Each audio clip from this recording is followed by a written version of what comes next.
క్షమ, కృతజ్ఞత, ప్రేమ. ప్రేమ అంటే మన భర్త బిడ్డల్ని కాదు, ఇది బిజినెస్ లవ్. నీకు నేను పెట్టా, నాకు నువ్వు పెట్టు. యూనివర్సల్ లవ్ ఆత్మ అన్నాక. అలా మనం ఎప్పుడైతే కావలించుకోకర్లా, ద్వేషించక్కర్లా. ఇక్కడ కూడా మళ్ళీ అలా ఎప్పుడైతే బ్రతకటం మొదలెట్టామో మన అందరమును అద్భుతమైన జీవితాలు చూస్తుంటాం. అందుకని మనము ఏ క్షణాన్ని ఆ క్షణ బ్రతుకుతున్నప్పుడు ఆత్మ అందిస్తుంటుంది సిల్వర్ కార్డు ద్వారా. ఒకవేళ అలాగే చేస్తున్నా కూడా అది అయిపోవటానికి జరిగేదేను. ప్రతి ఒక్కరిలో ఆత్మ ఉందా లేదా అండి? చెప్పండి. ఆత్మ దేవుడా కాదా అండి? దేవుడు తప్పు చేస్తాడా అండి? చేస్తాడా? అంతే. ఒకసారి 2 సార్లు చెప్పాలనిపిస్తే ఓకే. ఒక చెట్టుకు తల్లి వేరు ఎలాగో మనకి ఓకే అనే పదం అలాంటిదండి. ఓకే అంటమేనండి ఎవరినైనా, అంతే. ఎందుకంటే వాళ్ళ అనుభవ జ్ఞానంతో వాళ్ళు ఎదుగుతారు. నాకు ఈ అవకాశం ఇచ్చిన మీ అందరికీ thank you madam. Next Saira Banu madam గారు. మంచినీళ్ళే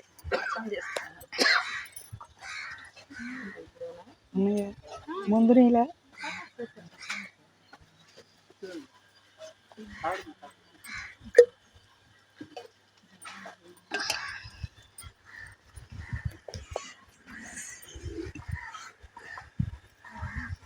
ముందుగా జగద్గురు బ్రహ్మర్షి పితామహ భద్రీజీ మహారాజ్కి, స్వర్ణమాలమ్మకి నా ఆత్మ ప్రణామాలండి.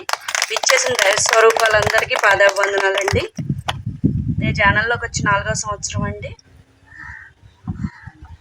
ఈ ఛానల్లోకి వచ్చిన తర్వాత అనారోగ్య సమస్యలతో చాలా బాధపడేదైనా అనారోగ్య సమస్యలన్నింటినీ కేవలం యద్భావంత అద్భుతి అనే మంత్రం ద్వారా, ఆ మంత్రం యొక్క విలువ నాకు తెలియకపోయినా గురువు ఎప్పుడూ సత్యమే పలుకుతారు అని చెప్పేసి పత్రి సార్ గారు యద్భావంత అద్భుతి కాన్సెప్ట్ విని యద్భావంత అద్భుతి చేసుకుంటూ ఎలాగా నాలో ఉన్న అనారోగ్య సమస్యలన్నీ అది నేను వాటిల్లో కూరుకుపోయి ఉన్నాను కాబట్టి వాటిలోంచి బయటపడాలంటే అది నాకు లేదని చెప్పేసి నేను భావించాలని చెప్పేసి నేను బాగున్నాను అని చెప్పేసి ఆలోచన యద్భావంత అద్భుతి అనే ఆలోచన చేసుకుంటూ నేను బాగానే ఉన్నాను అని చెప్పేసి అలా భావన చేసుకుంటూ నా అనారోగ్య సమస్యలన్నింటినీ నేను 40 రోజుల్లోనే తగ్గించుకున్నానండి. కేవలం ఆ మంత్రాన్నే పఠిస్తూ నేను బాగున్నానని లోపల అది క్యూర్ అవటం కూడా నేను గమనించుకున్నాను అన్నట్టు. కేవలం ఆలోచన విధానం మారటం ద్వారా అది క్యూర్ అవటం నేను గమనించుకున్నాను. నాకు పత్రి సార్ గారిది ఒక కాన్సెప్ట్ చాలా నచ్చుతుందండి. ఏంటంటే సార్ గారు కర్మలని అకర్మలుగాను, అకర్మల్ని కర్మలుగాను చేసుకోవాలని చెప్తారు సార్ గారు. అంటే మనం దైనందిన జీవితంలో ప్రతిరోజు మనం కర్మలు చేస్తాం. అంటే రోజువారీ పనులు, మనం వంట చేసుకోవటం, స్నానం చేయటం, వాళ్ళతో వీళ్ళతో ముచ్చట్లు పెట్టుకోవటం, ఇవన్నీ అది పగలు మనం అలా చేస్తే నైట్ మాత్రం అకర్మ చేయాలని చెప్తారు.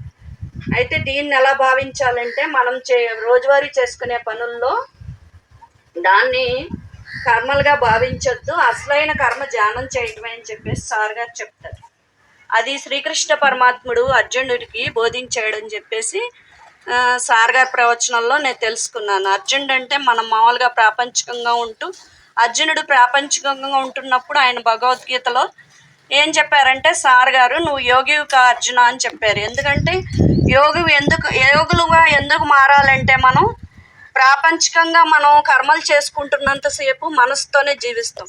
మనసు పని ఏంటి? కాసేపు ఒకలా చేస్తుంది ఆలోచన, కాసేపు ఒకలా చేస్తుంది. మన ఎవరైనా పొగిడారనుకోండి, వీళ్ళు చాలా మంచి వాళ్ళని ముద్రేసేస్తుంది మనకి మంచి. మన ఎవరైనా తిట్టారనుకోండి, వీళ్ళు చాలా చెడ్డవాళ్ళని ముద్రేసేస్తుంది. ఆ మంచి చెడుకు అతీతంగా ఉండటమే ఆత్మ యొక్క ఆనంద స్థితి అనమాట. మనం ధ్యానం చేసుకున్నప్పుడే ఆ మనసును దాటి, ఆ బుద్ధిని దాటి ఆత్మస్థితికి మనం చేరుకోగలుగుతాం. ఆ కర్మే అసలైన కర్మ అని సార్ గారు ఎందుకు చెప్పారంటే, మనకి కర్మలు 3 రకాలు ఉంటాయండి. ఆ కర్మ మానసిక కర్మ, వాచిక కర్మ, కాయ కర్మ. మనం కాయంతో చేసేది, మనసుతో చేసేది, నోటితోటి. వాచిక కర్మ అంటే నోటితోటి. ఇవి అన్నీ ఏంటంటే అశాశ్వతమైనవి అనమాట. ఈ 3 కర్మలు అశాశ్వతమైనవి. అశాశ్వతమైన దాని వైపు చూస్తూ మనం దుఃఖంలో పడిపోకుండా శాశ్వతమైన ఆత్మను పట్టుకున్నప్పుడు అది అకర్మ అనమాట. ధ్యానం చేయటమే అసలైన కర్మ అని చెప్పేసి పత్రి సార్ గారు మనకి కృష్ణుడు బోధించారని చెప్పేసి, కృష్ణుడు అర్జునుడికి బోధించారని చెప్పేసి చెప్పారనమాట. పిరమిడ్ మాస్టర్లు అందరూ శ్రీకృష్ణ పరమాత్ములు అని చెప్పేసి సార్ గారు ప్రణామాలు చేస్తూ ప్రవచనం చెప్పారండి. ఎందుకంటే మనం ఏం చేస్తున్నాము, పగలంతా మనం మన దైనందిక కార్యక్రమాలు చేసుకుంటూ, నైట్ ధ్యానం చేసుకుంటూ, మళ్ళీ ధ్యాన ప్రచారం చేసుకుంటూ, శాకాహారాలు చేసుకుంటూ, అకర్మని అసలైన కర్మగా చేసుకుంటూ మనం శ్రీకృష్ణ పరమాత్మలు అయ్యామని చెప్పేసి మనకు ఆత్మ ప్రణామాలు తెలుపుకున్నారండి గురువు గారు. ఎప్పుడు మనము అకర్మలు చేస్తుంటే ఏమవుతుందంటే యోగిగా మారుతాం, మనం జ్ఞానం సంపాదించుకుంటాం. మంచి చెడు అనే ఆ గుణాలకు అతీతంగా ఎవరినైనా చూసినప్పుడు వాళ్ళ బుద్ధి వైపు మనం చూస్తామండి.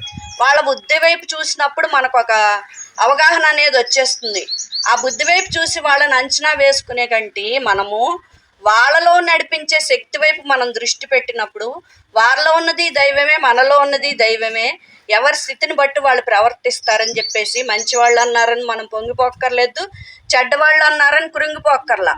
మంచివాళ్ళు అన్నారంటే వాళ్ళకి మనం మంచివాళ్ళలా కనపడ్డాం, చెడ్డవాళ్ళు అన్నారంటే వాళ్ళకి మనం చెడ్డవాళ్ళలా కనపడ్డాం. కానీ మంచివాళ్ళ చెడ్డాళ్ళ అనేది మన లోపల మనకి తెలుసు, మనం మంచివాళ్ళమా చెడ్డాళ్ళమా అని. మన మీద మనం దృష్టి పెట్టుకుని కృతజ్ఞతాభావంతో ఉంటూ ఎదుటి వాళ్ళలో ఉన్న దైవాన్ని కనుక్కుంటూ వాళ్ళకి నమస్కరిస్తూ మనం ధ్యానం చేసుకుంటే ఆ యోగత్వంలోకి వెళ్ళి ఆ యోగత్వాన్ని స్థిరపరచుకుని ఆ పరమాత్ముడి స్థితికి మనం చేరుకుంటామండి. ఇది నేను ఆచరణీయంగా చేసుకోవటానికి నా ప్రయత్నం నేను చేస్తున్నానండి. నాకు ఈ అవకాశాన్ని ఇచ్చినందుకు మీకు అందరికీ సతకోటి పాదవందనాలు. Thank you. Okay madam. Next Pavani garu. ఆవిడగా ఉంది.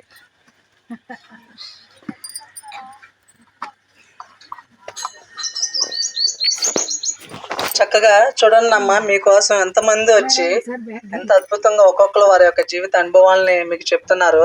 ఇంతకుముందు మేము ధ్యానం చేసేటప్పుడు మాకు ఎక్కడో ఒకరు ఉండేవాళ్ళు మాస్టర్, క్లాస్ చెప్పే మాస్టర్, ఎక్కడికో వెళ్ళి విని వచ్చేవాళ్ళం. ఇంకేదన్నా చెప్పండి.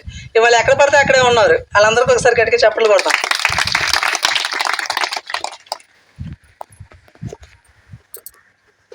నమస్తే మాస్టర్స్, మీ అందరికీ నా ఆత్మ ప్రణామాలు.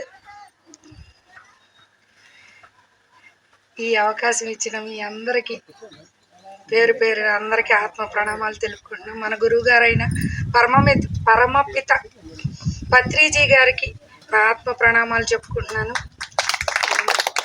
రాఘవరావు సార్కి, రాజలక్ష్మి మేడంకి, స్వర్ణమాల మేడంకి, వాళ్ళకి కూడా నా ఆత్మ ప్రణామాలు చెప్పుకుంటున్నాను మీ అందరి సమక్షంలో.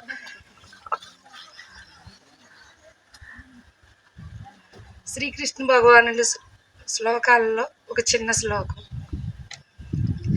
క్లైభ్యం మాస్మాగమః పార్థ నైతత్వ ఉపపద్యతే క్షుద్రం హృదయ దౌర్బల్యం త్యాక్యోత్రిష్ట పరంతపః అన్నారు. దీని అర్థం ఏంటయ్యా అంటే శ్రీకృష్ణ భగవానులు ఒకటే చెప్పారు, పార్థ నువ్వు నపుంసకత్వాన్ని తెచ్చుకోకు, నపుంసకత్వాన్ని తగదు నీకు, అది వదిలేసి నువ్వు అర్జున నువ్వు యుద్ధం చెయ్యి అని చెప్పారు శ్రీకృష్ణ భగవాన్. అంటే ఈ యుద్ధం అనే ఈ శరీరంలో మనకి ఆధ్యాత్మికంగా దౌర్బల్యం అంటే ఎదటోళ్ళు ఏదో అంటారు, ఏదో చూస్తారు, ఏదో వసతి అని ఎదురు చూస్తూ నిన్ను నువ్వు తక్కువ చేసుకోకు. నపుంసకత్వం అంటేనే అది ఒక స్త్రీతత్వంలో ఉండి అమ్మో అని సిగ్గుపడిపోతూ భయపడిపోతూ బాధపడిపోతూ ఉంటా, పురుషతత్వంలో ఉండి నాకేంటి అని తొడలు కొట్టేసుకున్నట్టు ఓ ఆవేశపడిపోయిన రెండూ తప్పే. ఇదేది వద్దు, నువ్వుగా ఉండు అని అర్జునుడికి శ్రీకృష్ణ భగవానుడు ఇచ్చిన సందేశం ఇది. నాకు తెలిసి సింపుల్గా నేను తక్కువ టైంలో చెప్పాలని మీ అందరి ముందర చెప్తున్నాను. రండి సార్, ఈ అవకాశం ఇచ్చిన మీ అందరికీ. ఓకే అండి. ఆకలేస్తుందా ఎవరికైనా? తక్కువ టైం ఉంది. ఓకే, చక్కగా మరి ఇప్పటి వరకు మరి మన మాస్టర్స్ ఎంతో అద్భుతమైనటువంటి జ్ఞానాన్ని చక్కగా ఒక్కొక్కరు ఒక్కొక్క వేలో మనకు అందించారు. ఒకసారి అందరికీ కూడా గట్టిగా చప్పట్లు కొడతామండి. ఇందాక మేడం గారు చెప్పినట్టుగా ఒక్కొక్కరు ఒక్కొక్క రకంగా చెప్తారండి. అందరూ ఒకటే చెప్పలేరు కూడా.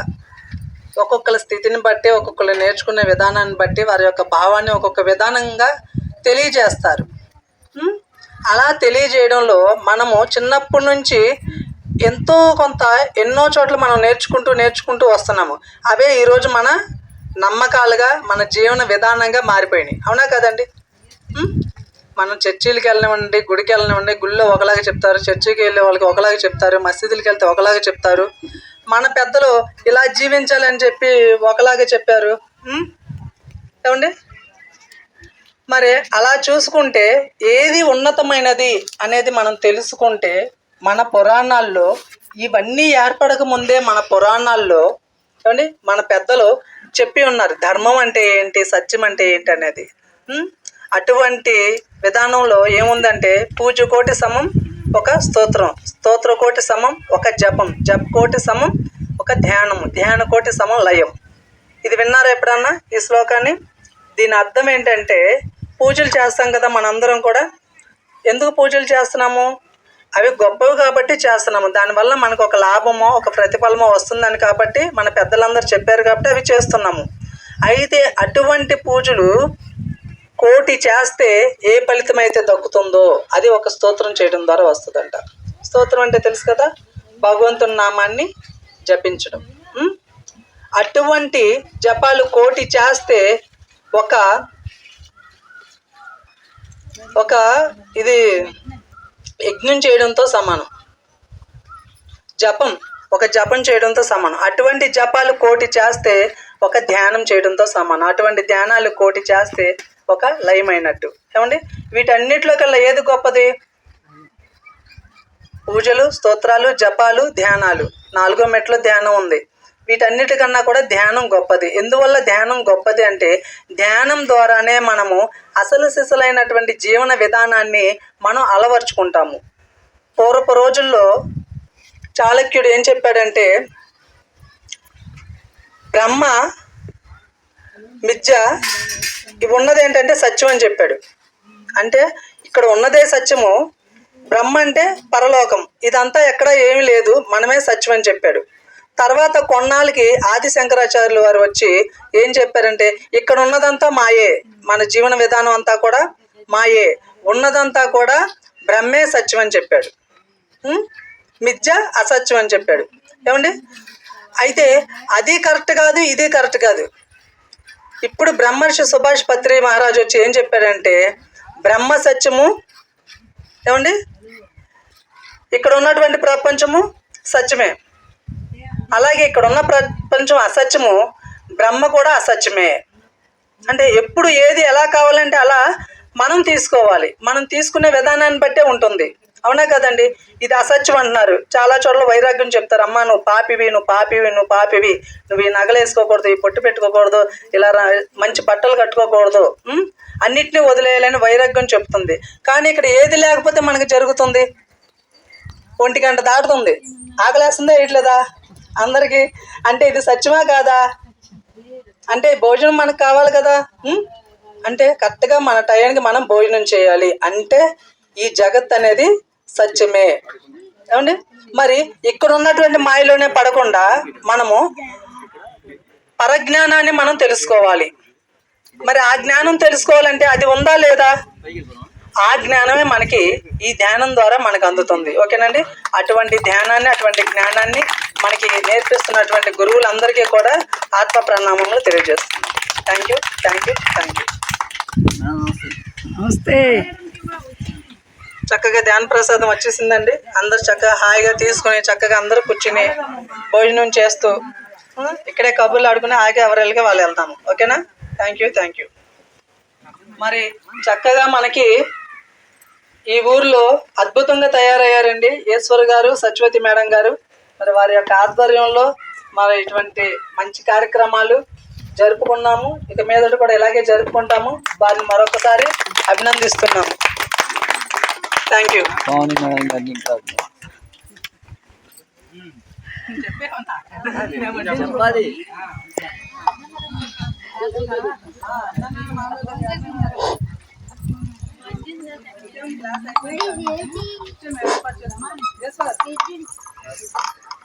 అసలు ఇక్కడ పునాది వేసిన బిల్డర్ని మర్చిపోయాం మనం, అన్నా మేడంని.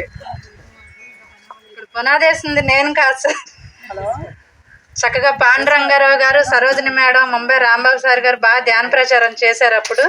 కాకపోతే ఇప్పుడు జీకే గారి తరపున ఇక్కడ గిరిజా మేడం అవకాశం వచ్చి టైలరింగ్ తరపున వీళ్ళందరినీ నేను కలుసుకోగలిగాను. అయితే నేను ఎప్పుడు బయటకు వచ్చి టైలరింగ్ నేర్పాలని అనుకోలేదండి. ఎందుకంటే ఈ ధ్యానం పరిచయం అయిన తర్వాత మళ్ళీ బయటికి వెళ్తే మనకి వీళ్ళు హాలిడేస్ ఎవరు, మేము చెప్పినట్టే మీరు వినాలి అంటారు. అందుకని ఇప్పటివరకు అసలు నేను టైలరింగ్ బయటికి వెళ్ళి ఎప్పుడు చెప్పలే. కానీ మరి జీకే గారి ప్రాజెక్ట్ వచ్చి గిరిజా మేడం 2 సంవత్సరాల నుంచి మీరే చేయగలరు, అది మీరే చెప్పాలని జీకే గారు పట్టుబట్టారు. సరే వీళ్ళు ఎందుకు ఎన్నిసార్లు చెప్తున్నారని చెప్పేసి ఏదైతే అది అవ్వద్దని చెప్పేసి మరి రావడం నేను జరిగింది. నేను ఈ టైలరింగ్ నేర్పడం వల్ల, ఈ ధ్యానం వీళ్ళకి నేర్పడం వల్ల వీళ్ళు ఏం నేర్చుకున్నారనేది తర్వాత సంగతి. నేను మాత్రం చాలా నేర్చుకున్నానండి. నేను చాలా బద్ధకస్తురాలని, రేపు చేద్దాంలే అనుకునేదాన్ని. కానీ ఎప్పుడైతే ఈ టైలరింగ్ 41 days నాకు అప్పచెప్పారో అప్పటి నుంచి 3:30కే లెగుస్తాం, 1 hour ధ్యానం చేసుకోవటం, నా వంట అంతా చేసుకొని ఇంట్లో పనులన్నీ చేసుకొని కరెక్ట్గా 9:15కి బయలుదేరేదాన్ని. ఇక్కడికి వచ్చేసరికి కరెక్ట్గా 10 అయ్యేది. భోజనాలు వచ్చేసి ఎక్కడికైనా సరే 10 నిమిషాలు అటు ఇటు వెళ్ళేదాన్ని నేను. కానీ ఇక్కడికి మాత్రం చాలా పర్ఫెక్ట్గా వచ్చేదాన్ని. ఎందుకు అంటే ఒక గురువు అనేవాడు పర్ఫెక్ట్గా ఉంటేనే మనం చెప్పేది ఎదుటి వ్యక్తి వింటారని చెప్పారు మన పత్రి సార్.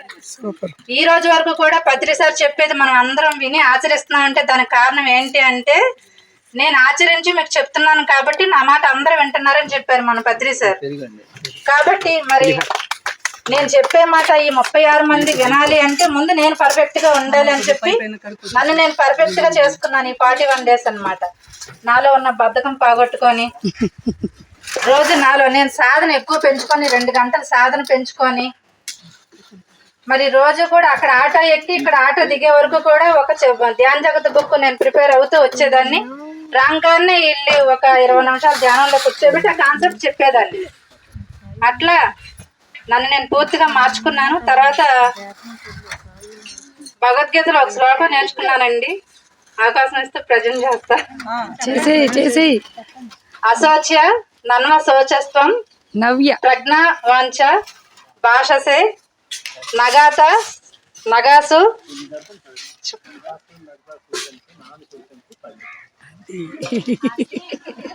గతాసు నగతాసు ఉంచ నాను శోచంతి పండితాహ. అయితే ఈ శ్లోకానికి అర్థం ఏంటంటేనండి, మనం ధ్యానం చేయకముందు మనం ఎలా ఉంటామంటే పండితుల్లా ఉంటాం. అంటే నాకు అంతా తెలుసు అనే వల్ల ఉంటాం. అన్ని గొప్పగా చెప్తాం. నేను ఒక ఇల్లు కొనుక్కున్నా, నేను ఇది అని చెప్తా ఉంటాం. కానీ మన దగ్గరికి ఒక కష్టం వచ్చేసరికి, ఒక సమస్య వచ్చేసరికి ఏడుస్తూ ఉంటాం. అయితే ఇక్కడ శ్రీకృష్ణ పరమాత్మ ఏం చెప్తున్నాడంటే, అయ్యా నువ్వు మరి పండితుల్లో మాట్లాడుతున్నావు కదా, మరి ఇప్పుడు నీ దగ్గరికి బాధ వచ్చేసరికి ఎందుకు ఏడుస్తున్నావు, నువ్వు అలా బాధపడకూడదని చెప్తున్నాడు శ్రీకృష్ణుడు. ఏంటి అంటే మరి నువ్వు పండితుడు అయినప్పుడు, నీ దగ్గర జ్ఞానం ఉన్నప్పుడు నువ్వు ఎందుకు భయపడుతున్నావు, నువ్వు ఎందుకు ఏడుస్తున్నావు, అలా ఉండకూడదు అని శ్రీకృష్ణుడు అర్జునుడు చెప్పాడనమాట. ధ్యానం చేసుకోవాలి, యోగంలో ఉండాలి, నీ లోపలికి వెళ్ళి నిన్ను తెలుసుకోవాలి అని చెప్పాడు శ్రీకృష్ణుడు అర్జునుడికి. అదేను ఇంకోటి ఏంటి అంటే మరి అప్పుడు భౌతికంగా నేను ఉన్నప్పుడే అర్జునుడు నా ఎదురుగా కూర్చున్నప్పుడే అర్జునుడు ఏడిస్తే నేను ఆయనకి ఏ రకంగానూ సహాయపడలా. దీనంగా నాకు సహాయం చేయి పరమాత్మను అడిగినా కూడా నేను ఏ రకంగా సహాయం చేయలేదు, అర్జునుడికే చేయలేదు. అలాంటిది మరి ఈరోజు నా విగ్రహం పెట్టుకొని నా ఎదురుగా కూర్చొని దీనాలాపనం చేస్తే నేను మీకు ఏ రకంగా నేను ఎందుకు చేస్తా సహాయం.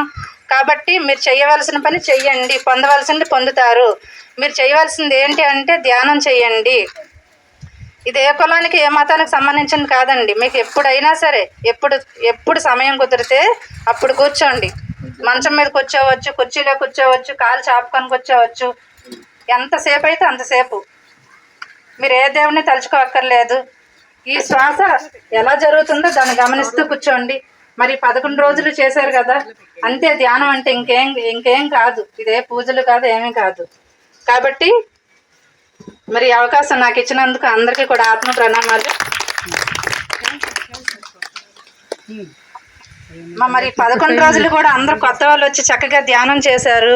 ఒక 2 ముక్కల్లో అమ్మి చెప్పండి, ఒక్కొక్కరు రండి ఇక్కడికి రండి.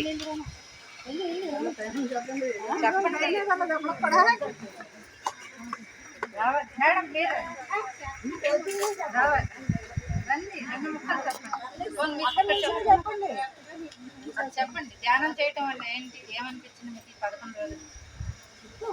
ఒక మొక్క చెప్పండి. ఏమనిపించింది? మొహం చేస్తా ఉంటే అది కాపాడుతుంది నాకు, కానీ తేలిగ్గా ధ్యానం చేసి రోజు చేసుకోవాలనిపిస్తుంది. మామూలుగా లేదు చేసుకుంటున్నాను. ఇంట్లో కూడా చేసుకుంటున్నాం మేడం. రోజుకి ఎంతసేపు చేస్తున్నారు? అరగంట చేస్తున్నాను మేడం.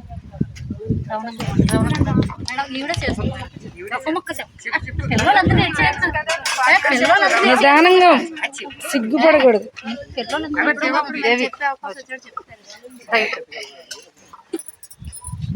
మరి అమ్మాయి 41 రోజు టైలింగ్ నేర్చుకుందండి. కొత్త వాళ్ళు చెప్పండి.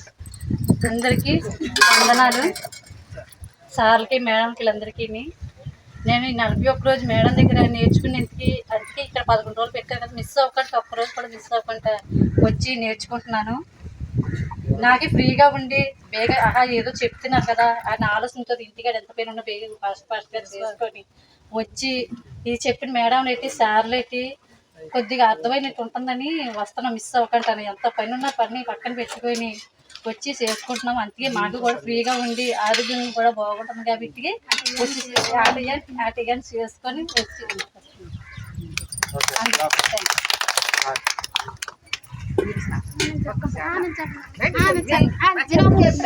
మాస్టర్స్ భోజనాలు చూడండి, రైసు కర్రీసు, ఇదిగో పప్పు టమాటా పులిహార చిత్రాన్నం అంటారు కదా అది, మళ్ళీ చట్నీ మామిడికాయ చట్నీ, పచ్చనపప్పు వంకాయ కూర, వడియాలు చిప్స్, ఇదేంటిది sweet bread halwa, sambar.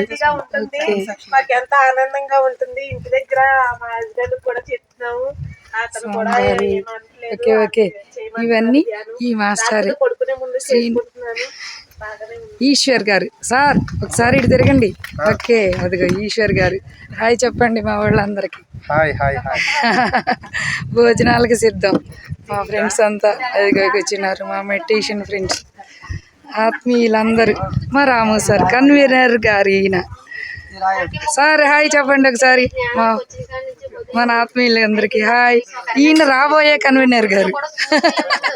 Hi చెప్పు చరణ్. మా ఆయనకి ఇంకా అర్థం అవ్వలేదు దీని గురించి, ఏంటి అలా చేస్తున్నావు అని అంటున్నారు. కానీ ఇక్కడికి వచ్చి మాస్టర్ చెప్తుంది విని జ్ఞానంలో ఇంత ఉంది, ఎవరికి స్వార్థం చెప్పకూడదు, ఎవరితో స్వార్థంగా మాట్లాడకూడదు, ఎవరిని ఏమనకూడదని తెలుసుకున్నాను. ఒక రోజు రాలేదు చెప్తుండగాన ఆ రోజు ఏం చెప్పారు ఏంటో అని ఆలోచనలో వచ్చింది. ఆ కాసేపు నా మెట్టి నేనే ఇంట్లో కూర్చో చేసుకుంటే నాకు అర్థమవుతుందేమో చేస్తాను. ఇలా మాట్లాడి thank you madam. Sir okay అందరూ అయిపోయారా?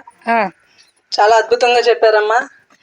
మరి అందరూ భోజనాలకి వెయిటింగ్ చేస్తున్నారు మా ఫ్రెండ్స్ అందరూ. హాయ్ హాయ్ చెప్పండి ఒకసారి అందరూ. పడుతున్నారంటే మీకోసం మేము ఎన్ని రోజులు ఓకేనా సార్? రఘునాథ్ గారు, మా మేడం రాధా మేడం గారు. అయితే అయింది చిరంజీవి సినిమాలో లాగా డమ్డమ్ములు చివరి దాకా ఉండాలి, మనకి ఎప్పుడు ఉండాలిగమ్మా, నిమిషం దాకా ఉండాలిగమ్మా. ఎవరికోసం డమ్డమ్ములు కాకుండా ఇచ్చి డమ్ములు. ఏమంటే ఇక్కడికి వచ్చిన వాళ్ళందరికీ ముందు స్వాగతం సుస్వాగతం ఇట్లాంటి అద్భుతమైన కార్యక్రమం చేయడానికి. అయితే ముఖ్యంగా ఇక్కడ ఉన్న వాళ్ళందరికీ మా వాళ్ళందరికీ కొంచెం తెలుసు అన్నీను. అంటే దైవం అంటే ఏంటి, పాపం అంటే ఏంటి, పుణ్యం అంటే ఏంటి, ఎన్నో విషయాలు తెలుసు. అలాగే మీకు కూడా ఇప్పుడు ఈ 11 రోజులు బట్టి మరి అరుణ మేడము వీళ్ళందరూ చెప్పిన దాని ప్రకారం మనకు కూడా కొన్ని విషయాలు తెలిసాయి, అర్థమైనాయి కదా కొన్ని విషయాలు.